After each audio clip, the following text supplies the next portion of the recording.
What's up, everyone? This is Blue with SDGT Entertainment, and thank you so much for joining me for this Q plus A. And I'm joined by the multi-talented music producer, songwriter, rapper, and a host of other things. Please welcome Keybeaux. Welcome to the show. Yo, what's going on? This is Keybeaux, and first and foremost, I'm honored to be here talking with you. This interview is big. We've been talking about it for a minute, so let's get into it, bro. Let's get into it. I'm so excited. I'm definitely excited myself. Certainly, we're going back and forth there for a while. On that note, let's go ahead and jump right on in. A lot of viewers don't know this, but this Q&A actually came as a result of me checking out your 7 Seconds album and wanting to give props. One thing I appreciated, outside of the solid music, is that you're really down to earth and didn't hesitate to speak and even offer a breakdown of the music.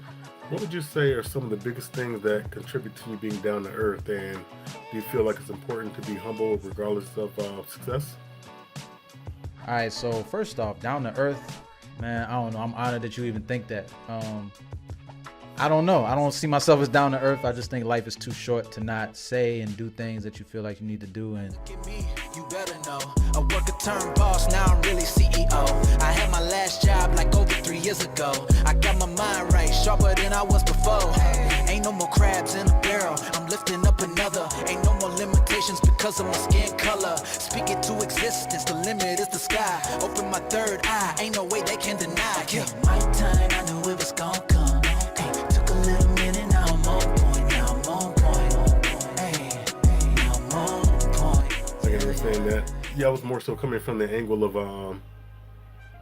you didn't hesitate to speak versus some people, they may have a certain title or position or something like that, and they treat someone like they're, here and they're up here kind of thing. And it's like, that wasn't the case. You were down to earth and responded and just, humble and doesn't hesitate to, show love and appreciation. So, I definitely appreciate that. Now, as an independent artist, let me start by saying that I know and salute you and other independent artists out there delivering great music for the fans, especially coming from the South. Looking back, the blueprint was laid out in the sense on, how to get the ball rolling from an independent standpoint, because that was the only option. Like, I'm from Florida, and a lot of people don't really remember the days when rappers from the South seldom got love anywhere beyond the South in the Midwest, especially the younger generations. They were more so side-eyes than anything else. Now look at where things are. Which isn't to say that they couldn't eat, but there wasn't an engine behind them, at least a lot of the artists. So the sweat equity of selling tapes out of the trunk of the car was the best option to get their name out there and money in their pocket. With the name, they could add shows to their earnings potential thanks to the buzz and keep on building. I even remember Ludacris selling tapes out of the trunk of his car. I'm curious if you think yesterday's hardships resulted in today's wins as far as Southern hip hop goes. yeah, so in regards to that about the South got something to say. I mean, it's that adversity, because whoever's the dominant force, there's always going to be somebody who is, or a group of people who feel they need to have their voice heard. And that's why I love the continuity of hip hop. It's always changing. And the older people don't like the new, and it's just how it goes. And I like how it goes. I like that it's harmonic, and I like how it's ever changing. I mean, I don't get bored, but I understand everybody got their preferences, but that's just how music and how the industry changes and it evolves. And the things that you really love is usually from a small time period of your life. When you're young, doesn't mean that the new music's whack. It just means that you just don't have a connection with it, and that's okay. But I love it. South definitely always will have something to say. You know what I'm saying? Definitely. On that note, I know that a number of rappers turn eyes in the South's direction with their classic music, like Outkast, Master P, Ghetto Boys, UGK, and a host of others. There were specific artists, though, like Pimp C, who wanted the South to stand stronger with support from the South. Like, I believe this was done so that no one was looked at like some sort of sideshow act because they came from the South. Do you think that increased pride was one of the reasons why the South took the main stage? And does he get enough credit for highlighting how big the region actually is in terms of support? You know what? Just like people put Tupac and Biggie in the top, you know, regardless of the region. In the South, Pimp C, especially Texas, he's held on such high regard. He's on the same plane as Tupac. You know what I'm saying? For hip hop altogether, the South, we hold Pimp C on just a high regard because he was so, besides the music being incredible, he was just so vocal about his opinions. Regardless if they would be seen as toxic or problematic now, we just loved that it felt like there was no filter and he just said what he felt. And it was just refreshing to hear that, especially at a time where the industry is very like, whatever you got from somebody's mouth, it was filtered and it was polished, but it just felt raw and real. Pocket full of stones. It was just like this lifestyle, whether you knew it or not, it just felt so raw and unfiltered in his production style. He's one of the people that I patterned a lot of my style after as far as production with the organs when I first started making beats, and then also his singing. Devin the Dude, him, Pharrell, a lot of people who rapped but had an unorthodox way of singing. It was kind of like, I ain't really singing, but I'm kind of doing my thing. It made it comfortable for you to get out of your shell and try it. And Pimp C was definitely one of the ones that was just encompassed everything to the point where you can put Pimp C in the studio, from my understanding. He would make the beat, he would lay the hook, he would have the concept, and then Bun B would go in there and lay some of the dopest verses. That's why UGK worked so well, because it just had the sound, and where Pimp C gave everything. He pretty much baked the cake, and Bun B was the icing on it, where he left you with a lyrical verse. It was just like, oh my God, like, just stupid, just perfect, you know what I'm saying? So, yeah, sorry if these are long-winded, bro, but you touched on some cool and interesting topics, so you can cut anything you can cut. So I definitely feel you on that. And for those of you who aren't familiar with Pimp C, you know, Bun B and just UGK as a whole, definitely check out some of their music. It's definitely got some classics out there. But on that note, I can't help but ask this question: like, if there are so many legends that came out of the South in terms of other genres, why was rapping ability ever questioned? Okay, so of course, whatever the dominant force is, anything that's trying to be something different, like Goody Mob, UGK, it's always going to be questioned, you know? The older generation questions the new generation if they even have talent, and I'm just like, yes, they do. They mixing this stuff, they're recording it. Yes, bro, that's always going to be the dynamic. It's always going to be the dominant force, and the underground sound or the style is always going to be at odds, and I love it. You know, David and Goliath, it's always going to be like that. The South was questioned, and now the South is dominant.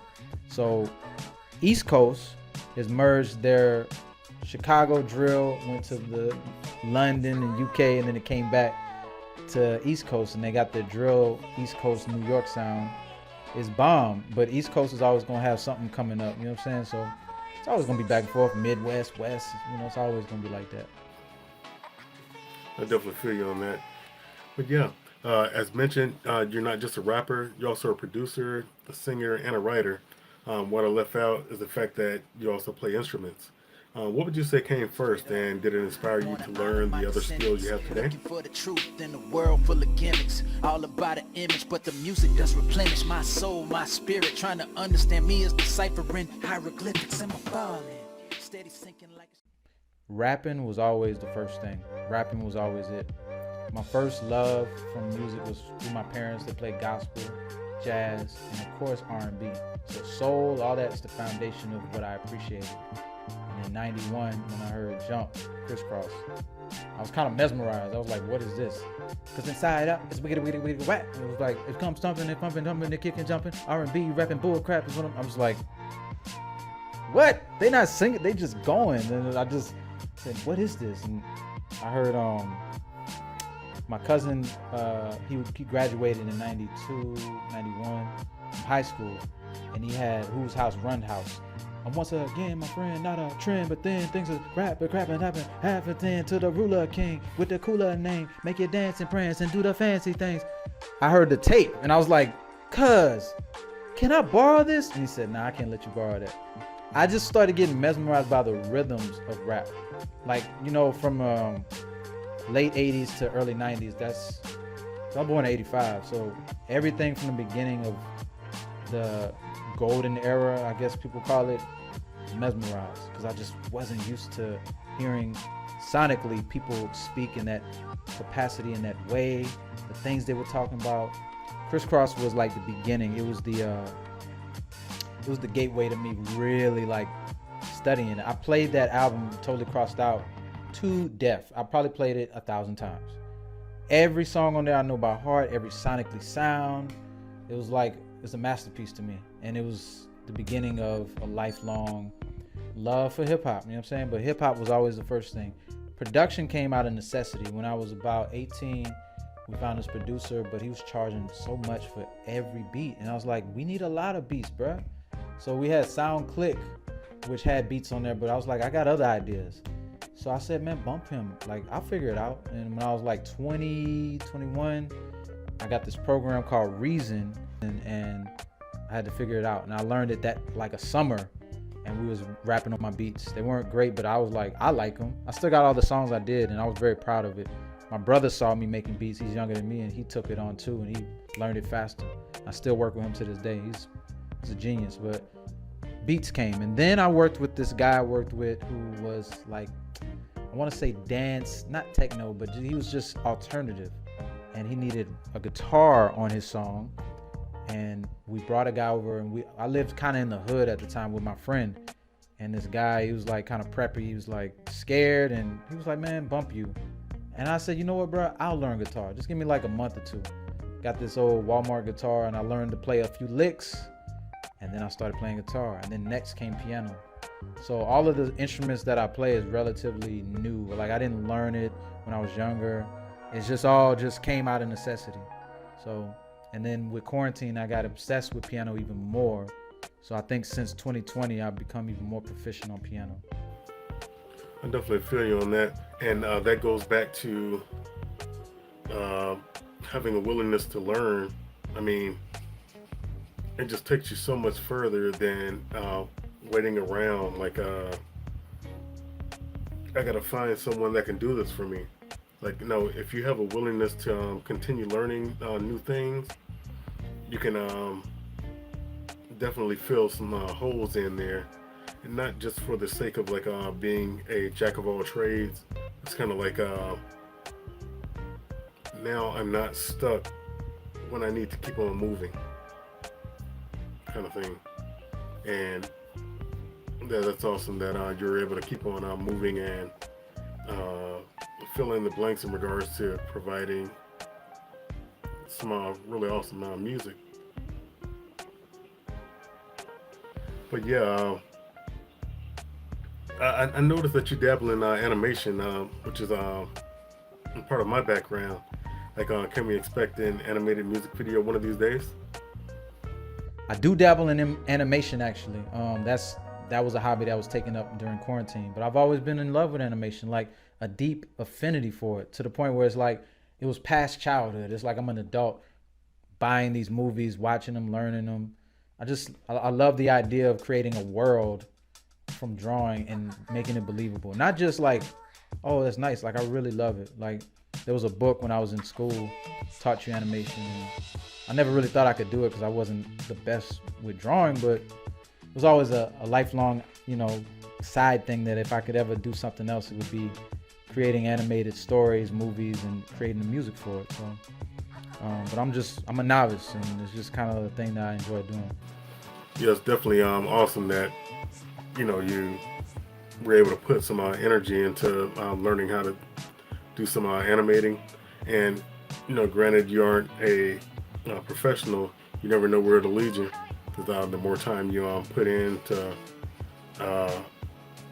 hone your craft, I mean, you could be closer to a professional in no time and further fill another hole that could result in an animated music video being created.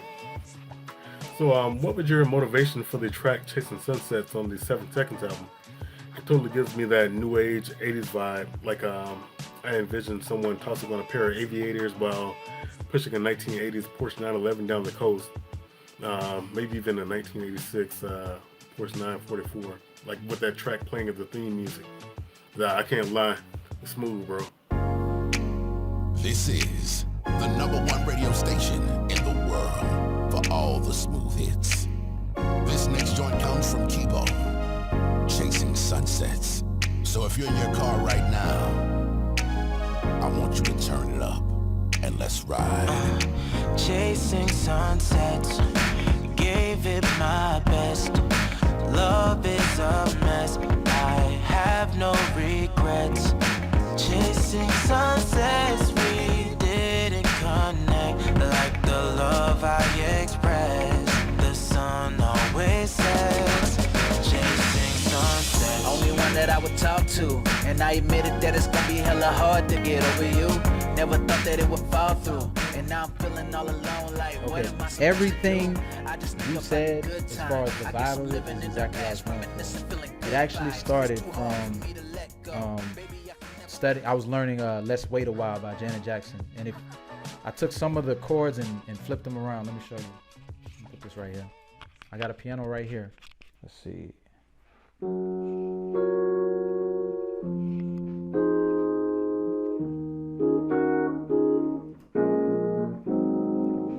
So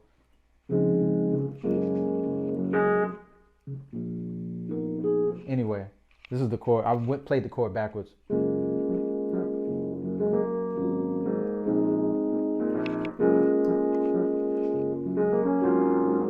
Chasing sunsets, gave it my best. Love is a mess, I have no regrets. Chasing sunsets, we didn't connect. It's only 3 chords. It's this. And I write down a list of titles. Anytime they pop in my head, or I just have a brainstorming, I just write down titles and put it in a notepad app. And Chasing Sunsets was one of them, because I just like the idea of chasing something that's eventually gonna go away. It's a simple metaphor, but I just like the title. And so when I made that beat, that's what I pictured. I was driving on the beach and the sunset's going down, and the visual is just chasing sunsets. Start writing. Chasing sunsets, gave it my best. Love is a mess, I have no regrets. And I found this guy, and he blew me away, and I was like, can you sing this? And he knocked it out the freaking park. And then there was another song. His name is Matthew Clanton. He says, there's another song I wrote called Waiting. What am I waiting for? Knocked it out the park. So he's a phenomenal singer. And he's a writer and producer as well. So shout out to him. That's definitely awesome, man. That's probably my favorite track on the album, followed by Automatic. I like, I believe this song is called Storm, as well as Guapo, and the other songs, I can ride to as well. It's just those are my faves on the album.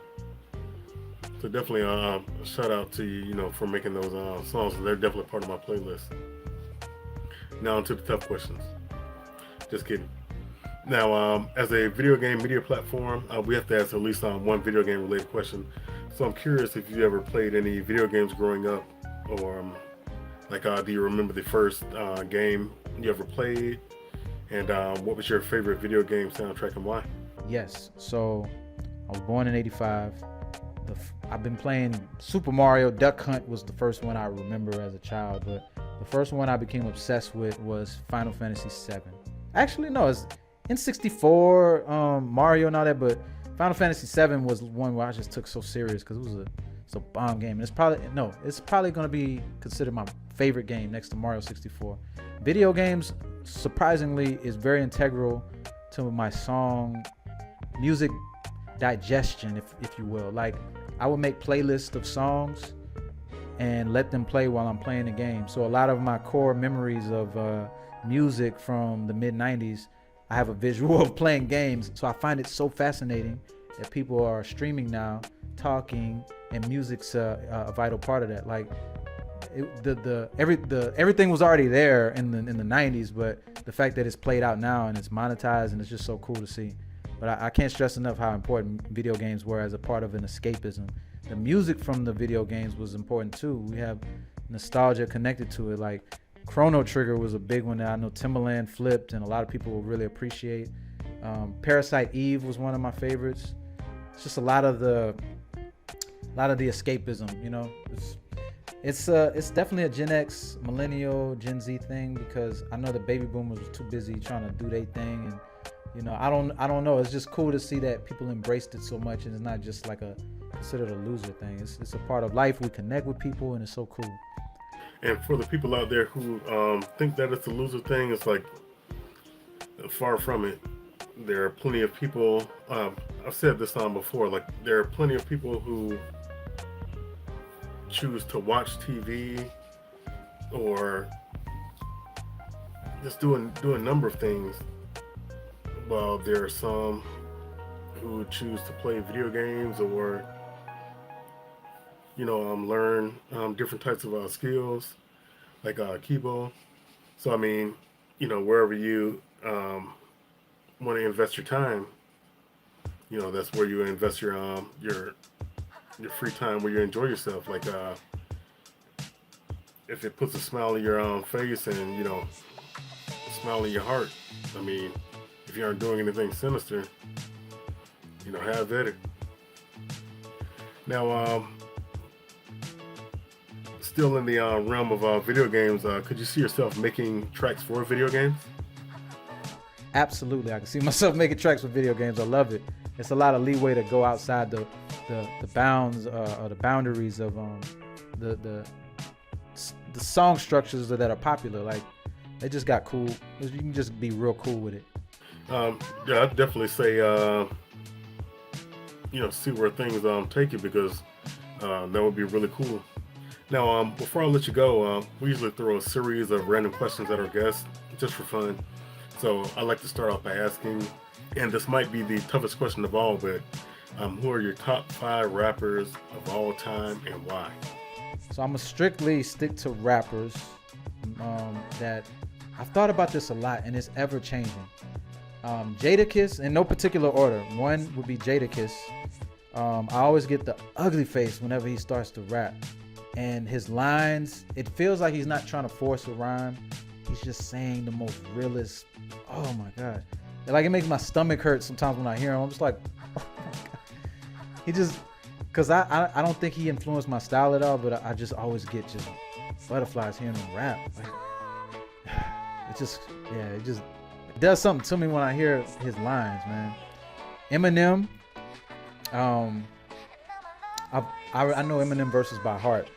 Early Eminem made me realize, like, you could say a whole lot of stuff and you don't have to stick to a format, and he just would go and he would make me see what he's saying, and it wouldn't be about life. It would be literally about the most abstract things, and I would get chills listening to him rap.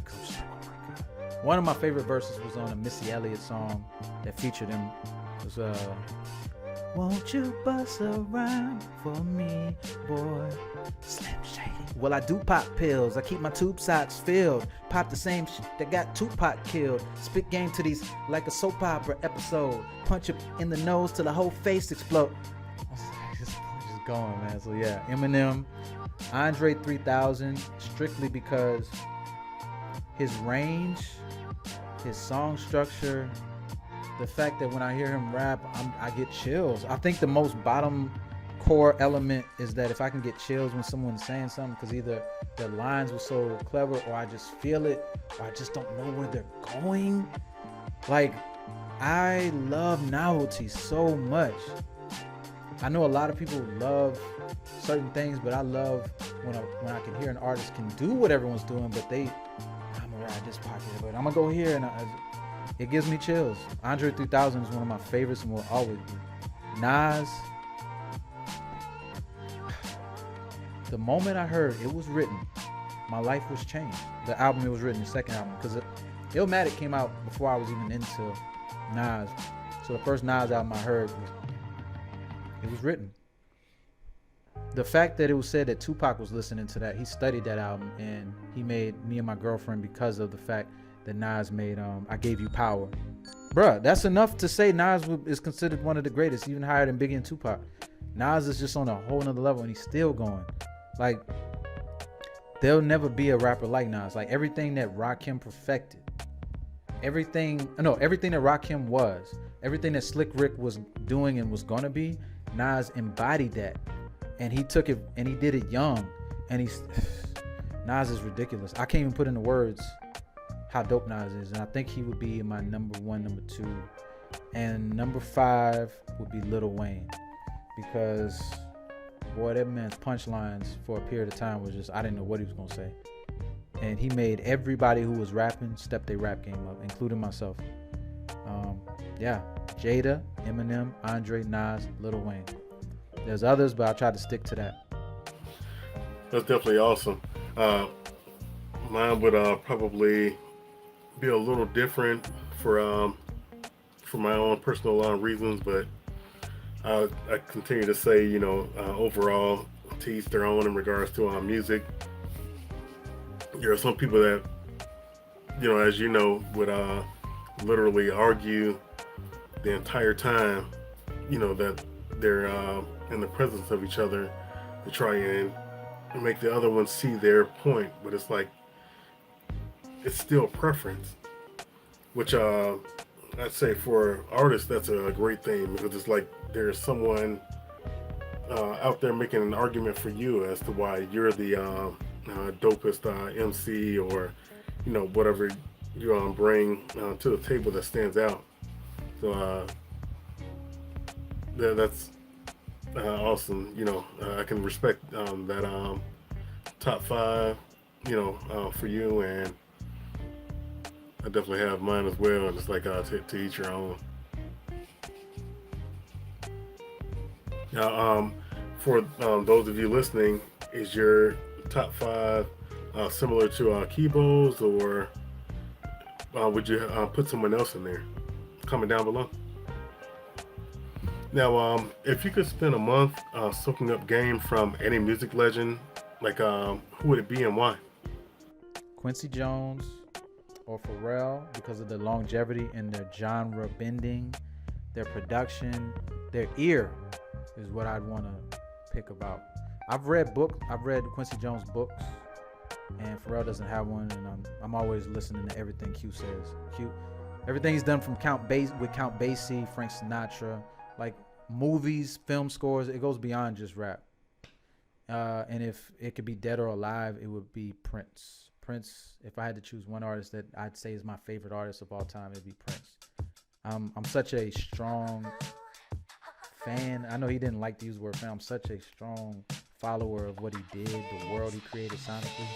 His bootleg albums, his underground, like I've downloaded it all. I've looked for it all. I've read his books. It's hard to encapsulate exactly why I became a fan, but I didn't become a fan until I got older, and I was like, oh my God.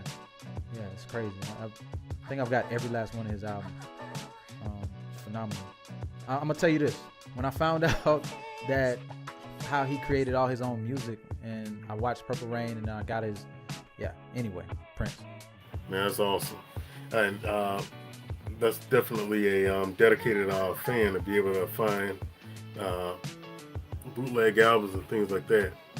So another random question, vacation or staycation? I need to see the world, bruh. So vacation. Sonic or Mario? Mario, bruh. Well, you're from Texas, so barbecue brisket or pizza? Pizza, thin crust. Now, if you could perform in 3 countries, which ones would they be and why? That's hard, because I feel like I need to do research. But France, just love their effect on music history and their history in general. India, because I don't know enough about them, but I love their food. And South Africa, because I just want to be a part of anything African. I don't know enough about it. I want to go to Africa, see African countries. Very true.